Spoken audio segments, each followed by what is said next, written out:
cinder block foundation buried in the ground, there is a drain that gathers water and helps draw it away from the foundation. That allows the foundation to be strong and not be subject to erosion from the soil around it.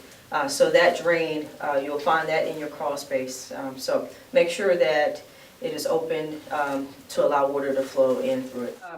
When you come into your crawl space, you'll probably notice, or during the build site, you've probably participated in laying down the plastic vapor barrier that covers up the ground in your crawl space. The purpose for this is to prevent water vapor from coming up from the earth and saturating the joists or various things in your crawl space. So one thing that you want to periodically check for is to make sure that the vapor barrier is still attached to the cinder block of your foundation. So you want to check the perimeter of the crawl space to make sure the plastic isn't falling down or coming loose. You also want to make sure that there are no tears in the crawl space plastic.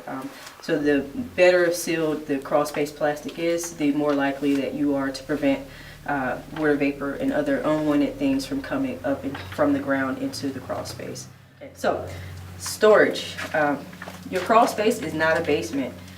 You can store things in here, things like paint or maybe a lawnmower, but you want to stray away from storing things like furniture or clothing or cardboard boxes. Those things can mildew and mold. So we encourage you not to store those things in the crawl space. You don't want to create a mold or mildew issue.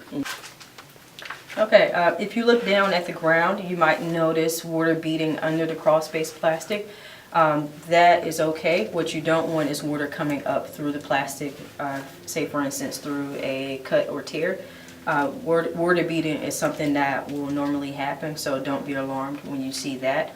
What you do want to watch out for is water pooling on top of the plastic. Sometimes when it rains, water might come in through the vents that allow air to flow in, but that is okay. It should drain out within 3 days or so. So just keep a lookout for those types of things in your crawl space.